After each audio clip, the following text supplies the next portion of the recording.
กองทัพประชาชนลาวเดินทางไปร่วมเฉลิมฉลองการปลดปล่อยภาคใต้ของประเทศเวียดนามครบรอบ 50 ปี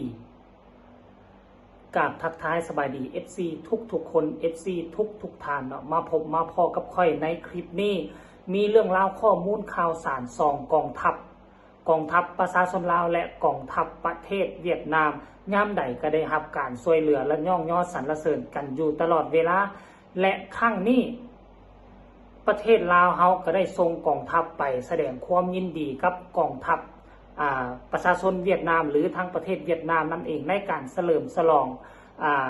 การปลดปล่อยภาคใต้ของประเทศเวียดนามครบรอบ 50 ปีนั่นเองท่านผู้ชมเนาะอิงตามข้อมูลจากหนังสือพิมพ์ลาวพัฒนากองทัพประชาชนลาวเดินทางเข้าร่วมพิธีเฉลิมฉลองวันปลดปล่อยภาคใต้เวียดนามครบรอบ 50 ปีวันที่ 19 เมษายน ปี 2025ก้อนกำลังส่วนสนามกองทัพประชาชนลาวได้เดินทางมาฮอดด่านสากลลาวบ่าวสสเวียดนามเพื่อเข้าร่วมพิธีเฉลิมฉลองวันปลดปล่อยภาคใต้ครบรอบ 50 ปีอยู่นครโฮจิมินห์สสเวียดนามซึ่งจะจัดขึ้นในวันที่ 30 เมษายน 2025ที่จะมาถึงนี้ฝ่ายลาว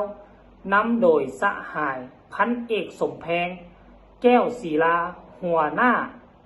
การทหารกองพันใหญ่ 11 พร้อมคณะและฝ่ายเวียดนามนำโดยสหายพันเอกฟานหุ้ยเตียบห้องหัวหน้ากรมทหารชายแดนเวียดนามโอกาสดังกล่าวสหายพันเอกสมแพงแก้วศิลาหัวหน้าการทหารกองพันใหญ่11 พร้อมคณะก็ได้แสดงความขอบอกขอบใจสหายฟานหุ้ยเตียบที่ให้การต้อนรับอย่างอบอุ่นพร้อมให้คำมั่นสัญญาว่าจะทุ่มเททุกเหือแหงนำพานำก้อนกำลังส่วนสนาม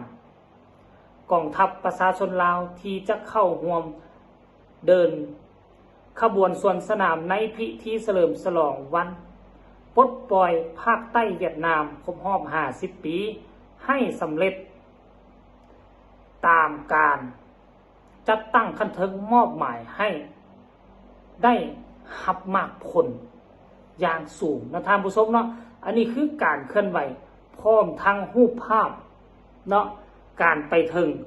ตอนนี้ก็อยู่ทั้งสนามบินท่านผู้ชมเนาะแล้วก็นี่พร้อมนั่นก็มีนี่ทั้งสองกองทัพท่านผู้ชมเนาะอันนี้คือหลักฐานความหักแน่น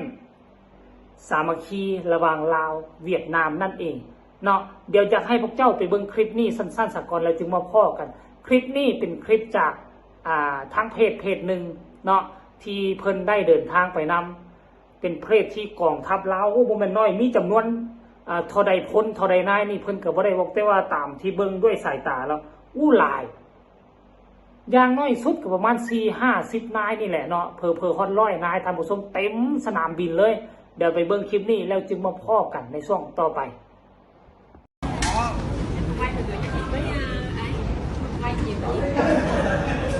vậy là cái đoàn xe kia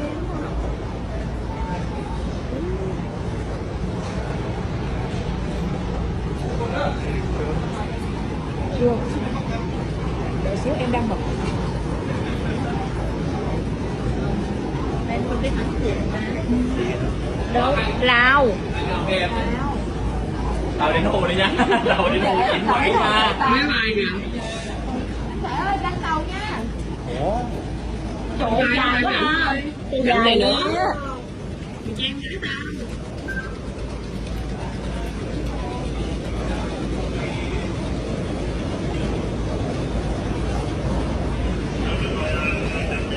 Cái lạnh này.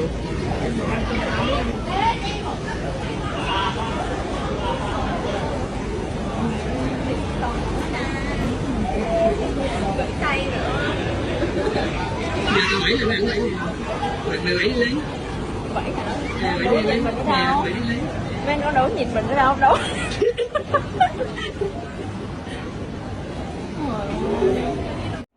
ทุกคนเห็นแล้วหรือยังเนาะอันนี้มันหมายถึงจะได้หมายถึงความหักแน่นสามัคคีสองชาติลาวเวียดนาม อยู่ในโลกนี้นี่นะแมนอยู่ว่ามีประเทศนั่นประเทศนี้มาจับมือมาห่วมกับลาวเส้นสัญญากันหอบด้านแนวนั้นแล้วนี่บ่ว่าจะเป็นประเทศนั้นประเทศนี้แต่สรุปแล้วประเทศที่จริงใจที่สุดและหักแน่นความสามัคคีที่สุดก็มีแต่ประเทศเดียวก็คือเวียดนามสองชาติลาวเวียดนามเขาจับมือกันตั้งแต่กี้จนมาฮอดปัจจุบันนี้ถ้าย้อนหลังไปตั้งแต่สมัยบูฮานนะยังบ่ทันมีกองทัพที่จับอาวุธปืนอย่างต่างๆบ่มีเถื่อมีแต่จับหอกจับง่าวใส่กันตั้งแต่อดีตนะตั้งแต่ยุคพระเจ้าไสยสิทธาก้าวเข้ามาสู่ยุค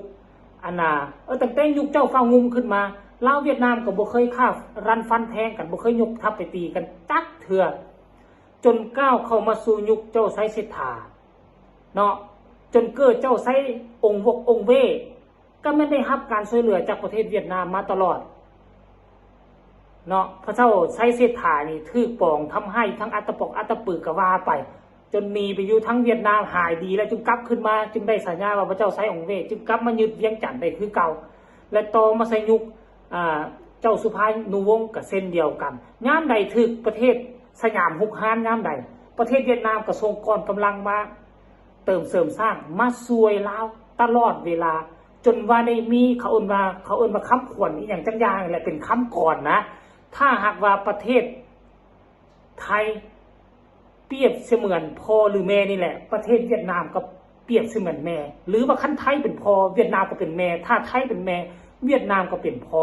ในเมื่อลูกเต้าบ่ฟังความพ่อแม่ก็ต้องสั่งสอนอันนี้มีในบทบันทึกในประวัติศาสตร์ลาวของพวกเราได้เบิ่งปื้มพงศาวดารลาวเด้อ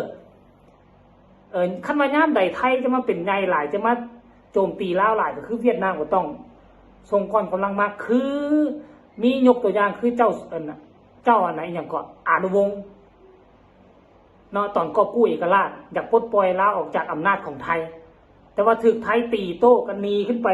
ทั้งเชียงขวางพุ่นจนว่าเจ้าน้อยเมืองพวนจับเนาะครั้งสุดท้ายนี้จับเจ้าอนุวงศ์ทรงให้ไทยเจ้าน้อยเมืองพวนก็ถึกกองทหารเวียดนามเข้ามาจับกลุ่มแล้วก็ประหารชีวิตเลยสาเหตุก็คือว่าลาวหักหลังลาวเองอันนี้คือความหักเนาะแล้วในประวัติศาสตร์ในพงศาวดารตามที่ค่อยเคยเฮียนมาคือค่อยเฮียนด้านนี้มามีครั้งเดียวเท่านั้นที่เวียดนามยกพลเข้ามาโจมตีลาวจนโจมตีฮอดพระราชวังหลวงพระบางฮอดธงนาน้อยอ้อยหนูก็คือบริเวณเขตวัดวิสุนวัดพระธาตุหมากโมอยู่หลวงพระบางตีฮอดหั่นแหละจนราบเป็นหน้ากองทั้งในพลของเวียดนามก็ตายหลายคนคันบ่แม่น4ก็แม่นประมาณ7คนและหลังจากนั้นมาก็เขาเอิ้นว่าเซิกขี้สร้างหั่นนะเซิกขี้สร้างหลังจากนั้นมาประเทศเวียดนามก็เขียนไว้เลยว่าซัวอายุคนซัวฟ้าดินสลายห้ามเวียดนามยกทัพเข้ามาโจมตีลาวเกาะพิษกับลาวอันนั้นมันเหตุผลเรื่องอีกอย่างต่างๆนะเรื่องขนสร้างซื่อๆท่านผู้ชมแต่ว่าเรื่องขนสร้างก็บ่เป็นเหตุผลหลักที่เฮ็ดให้เวียดนามเข้ามาปราบปรามลาวน่าจะช่วงนั้นก็คือลาวเฮาเอียงไปหาสนามหรือเอียงไปหาประเทศอื่นหลายกว่าเนาะท่านผู้ชมมันจึงก่อให้เกิดเหตุการณ์นี้ขึ้นมาเนาะคือตอนนั้นก็คือว่าคันสิเว้าประวัติศาสตร์นี่มันยาวนานคือเวียดนามขอห้องให้ลาวขึ้นไปช่วยตอนนั้นคือทะเลาะวิวาทกับผู้ใดอยู่กับบ่ฮู้ตอนนั้นเนาะลาวเฮาก็ยกทัพเข้าไปช่วยแต่ถือกลุ่มคนบ่ดีมาต้อนรับเอาว่าเจ้าซีเวียดนามบอกให้มารับเอาแต่ความจริงแล้วเป็นฝ่ายตรงกันข้ามซ้ำแล้วเราไปโจมตีเขามันจึงก่อให้เกิดศึกเวียดนามโจมตีแล้วเป็นครั้งเดียวในประวัติศาสตร์แต่อดีตฮอดปัจจุบันจนถึงทุกมื้อนี้บ่เคยโจมตีลาวจักครั้งเพราะฉะนั้นและสองชาติลาวเวียดนามเป็นหนึ่งเดียวในโลกที่ฮักแน่นสามัคคีกันรอบด้านขอส่งเสริมเอาคลิปนี้ก็ฝากฟังไว้นี่ไผมีคำคิดคำเห็นก็ขอคำคิดคำเห็นได้ในใต้คอมเมนต์เนาะพบกันใหม่ในคลิปหน้าสำหรับคลิปนี้ขอกล่าวคำว่าสบายดี